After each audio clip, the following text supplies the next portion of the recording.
With so many options, why choose Arizona State University? For me, the only online option was ASU because of the quality. Their faculty was really involved with their students and care about your personal journey. The dedication to my personal development from my professors, that's been extremely valuable to me. Earn your degree from the nation's most innovative university. Online. That's a degree better. Explore more than 300 undergraduate, graduate, and certificate programs at asuonline.asu.edu. Lo escuchamos en Tele 13 Radio. Bueno, sí, la virulencia que se ha visto durante los últimos días en las calles a propósito de esta ley de fraccionamiento, el corazón del proyecto de pesca que ahora se tramita de manera independiente y que ha sido catalogada como inaceptable en el Congreso, lo dijo también el ministro Grau más temprano, se ha extendido de alguna manera a la conversación que se está dando ahora en la Comisión de Hacienda del Senado, donde ayer vimos una especie de round entre el presidente de esa instancia, el senador Kast, y el subsecretario de Pesca, el frente amplista Julio Salas, quien ha estado a cargo de tramitar esta iniciativa.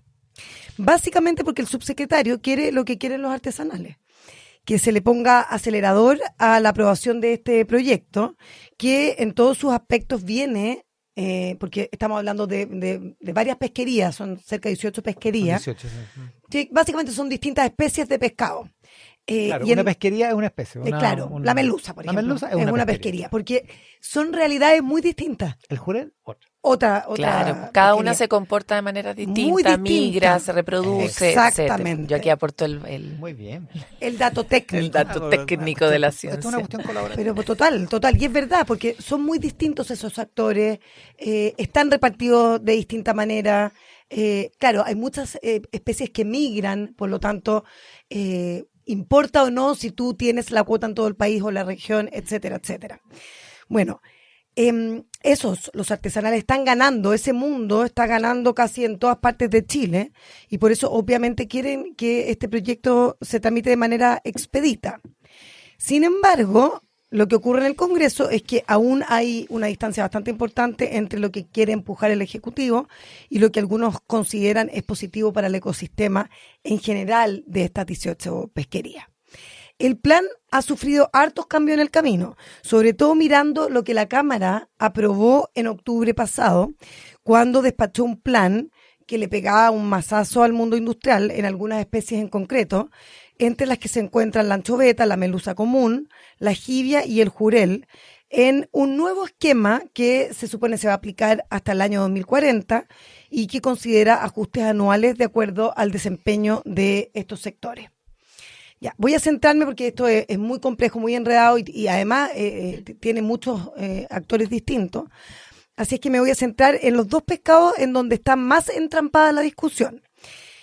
Primero, la merluza. La Cámara entregó en el año pasado el 70% de la cuota al mundo artesanal y dejó en 30% los derechos a los industriales. Eso fue muy radical porque hasta esa fecha el 60% estaba controlado por el mundo industrial. Entonces, dio vuelta la tortilla. Dio vuelta ese equilibrio, claro, y le pasó el 70% al mundo artesanal.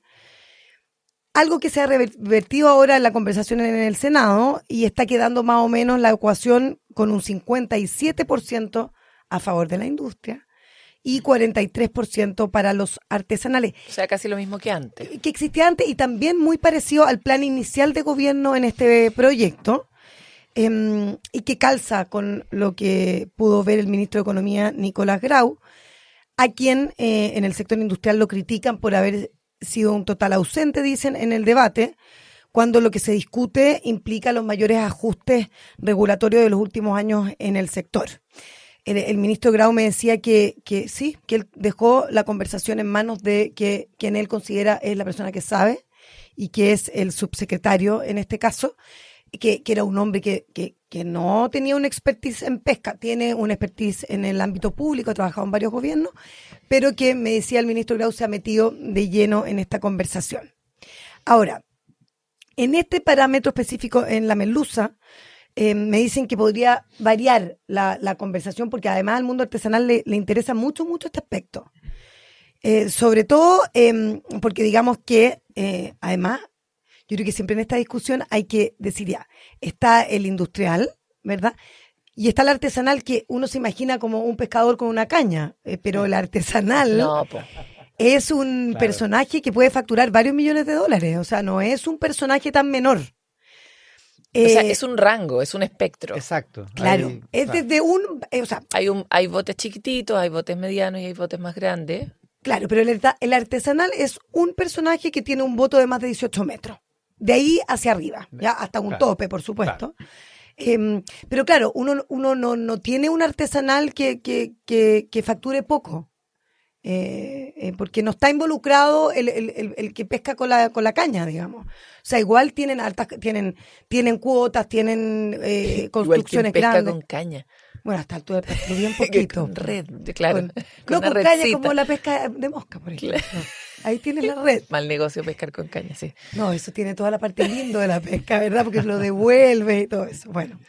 Pero bueno, en esta discusión, ¿por qué lo digo? Porque, claro, hay personajes como Sergio Vera, de la Federación de Tripulantes Pesqueros, que dice, oye, dejen de escuchar solo al mundo artesanal. Nosotros somos trabajadores de la pesca industrial, pero también vivimos de esto y también tenemos algo que decir. Claro, esto no es solo un problema de los grandes Contra dueños de los los chicos. enormes barcos, sino que hay trabajadores entre medio. Pues. Exactamente. Son hartos puestos de trabajo todo esto. Son varios puestos o sea, imagínense todo lo que genera la pesca, sí.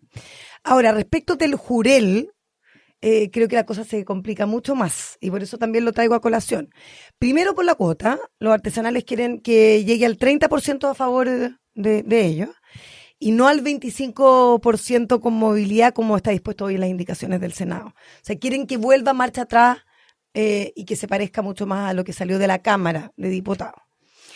Igual no nos olvidemos, por eso es que siempre hay que poner las cosas en perspectiva, que la ecuación era 90-10 hasta ahora, en desmedro, digámoslo de esa manera, para los artesanales. No, 90-10. Se ganaron 15 puntos. Claro, están ganando 15 Son puntos. como promedios, digamos. ¿no? Promedios, porque exactamente. porque en todas partes es distinto. Claro. Sí.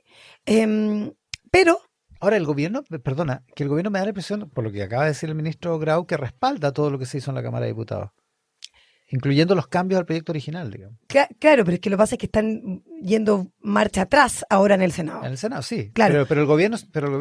A ver, el ministro Grau respaldaba, por supuesto, lo que estaba en la Cámara, pero sí encontraba que había espacio para la conversación en ese entonces, Ya. en octubre pasado. Ya, pero acaba de decir que el problema ahora es que la preocupación de los pescadores es la dilación del proyecto. Claro, ahora, hay otros temitas también, como por ejemplo, a qué cuota se llega propiamente tal Sí, claro. en estas dos especies en específico. Porque además lo que quiero decir de ese porcentaje, cuando uno dice ya, bajamos del 90 al 70, no es tanto. Bueno, es que es harto entre lo que hay entre medio, o sea, cada punto Sí, son muchos millones de dólares. O sea, uno habla de unos pequeños peces, pero al final los pequeños peces no podía equivalen a billetes, básicamente. Y además el Jurel es una pesquería que estuvo muy mal y que se recuperó muy bien. Es un gran orgullo Claro. de la, Por de el la manejo. industria, toda la política que se ha implementado. Entonces, hoy día está gordito el Jurel. Claro, y no es menor ese punto, porque respecto al jurel, además de esta discusión del porcentaje, respecto a tu pregunta, Iván, también hay una discusión respecto a esta propuesta que hace el gobierno de licitar un 15% de la cuota por 3 años, que tiene que ver también con la inversión que se ha hecho en el mundo del jurel. Bueno, me explicitaba el ministro Grau que esta es parte esencial del proyecto, ¿ya? Porque viene, me explicaba él, a compensar, yo se los voy a decir de manera muy simple porque esto es una ecuación bastante compleja, que al pasar una cuota del mundo industrial al artesanal, el fisco deja de percibir una parte importante, dice el ministro, en recaudación porque el mundo artesanal deja de pagar el impuesto específico. Entonces ellos a través de licitar esta cuota quieren compensar, porque al licitar se supone que se recauda más, ¿ya? Porque el mejor postor paga más. Entonces es curioso porque esta parte es esencial para el Ejecutivo. Por esto, porque de alguna manera se deja de perder lo que se pierde por el traspaso de la cuota. Pero es algo que no quieren ni en el mundo artesanal ni en el mundo de la industria. en el mundo de la industria, porque aseguran que eso se compensa solo con la mayor cuota que los países pueden extraer ahora en el Pacífico. Viste que hay un acuerdo entre todos los países que extraen jurel, para que se pueda sacar una cuota mayor, ¿ya? Entonces que se compensaría por esa vía. Ahora, hablaba con la histórica Zoila Bustamante, presidenta de la Confederación Nacional de Pescadores Artesanales, y ella me comentaba que consideran que la licitación no es un buen camino porque es un actor grande, o sea, un incumbente, quien se queda con esa participación. Entonces, de nada le sirve al mundo artesanal. Ellos quedarían fuera de esa conversación. Exacto, o sea, no son parte de esa conversación. Algo que, claro, no podrían competir. Ni siquiera asociándose. O podrían buscar una asociación, sería interesante explorar esa. Ahora sería raro porque ¿cómo haces con las cuotas? Sería mucho más complejo, ¿ya? Pero hablaba con Andrés Fosk, que es gerente general de la pesquera Lande, y me comentaba que la licitación del 2016, dice él, concertó a la industria, o sea, la concentró porque la empresa Horizon del grupo Angelini compró alrededor del 90% de lo licitado en ese entonces, lo que él consideraba bien insólito porque se trataba del mismo grupo que había sido condenado por financiamiento irregular de la política durante la legislación de la ley 2012. O sea, poquitos años después se estaba ganando esa nueva licitación. Ahora, él dice que es incluso más insólito que un gobierno y parlamento que hablan de terminar con la ley corrupta, ese fue el compromiso del presidente Boric, termine legislando para los únicos sentenciados por corrupción. Eso es lo que dice Fosk. En esto de que cuando se licita, entonces uno se queda con esa cuota. Ya. Grau asegura que la licitación no perpetúa a los mismos de siempre porque puede abrir la oportunidad a actores distintos. ¿Quiénes? Se preguntarán son esos actores, ustedes. claro. Bueno, en la industria me comentaban que hay mucho resquemor de que serían los chinos que no participan del mercado pesquero los que se puedan quedar con esta nueva licitación y que al final se lleven los peces o los pescados para alimentar a su gente. Chuta. Tal vez tiene nombre. Entonces se abre ahí por ahí otra discusión interesante. Y otro lugar para que China penetre en nuestro país. En nuestro país, que lo ha hecho durante los últimos años. Claro, ¿no? y mientras tanto, continúa la tensión porque no se sabe qué es lo que van a hacer hoy los dirigentes y los activistas de los pescadores artesanales que han protagonizado las protestas de los últimos días. El primer gran desafío de Luis Cordero. Claro, exactamente. Que además considera que es inconstitucional el tema de la licitación, en un informe que sacó antes Luis Cordero. Si es que el cuestionamiento de los industriales es sacar este informe a colación y terminar incluso en tribunales internacionales. Hoy día el Mercurio recuerda una cosa que comentábamos ayer en el programa, que es este informe de la FAO, porque el gobierno de Bachelet mandó la ley de pesca, como había tanto problema, dijo, a ver quién la analiza neutralmente, eso se lo mandó a la FAO, y que en el informe de la FAO había unos consultores, y entre otros esos consultores, que es un informe favorable a la ley, el informe de la FAO fue sorprendentemente dijo favorable a la FAO, que la ley era a la ley. Era técnicamente adecuada. Que técnicamente era correcta. Es que estaba entre los consultores Rocío Parra, que es una abogada que ahora es la jefa de la división jurídica de la Subsecretaría de Pesca. Ya, esa es la sospecha también. No sospecha, no. Ella estaba en ese informe de la FAO y ahora está en el otro lado, que es la Subsecretaría de Pesca, que está llevando adelante el cambio a la en la ley. misma línea que, o sea, que el informe de Luis Cordero, ya.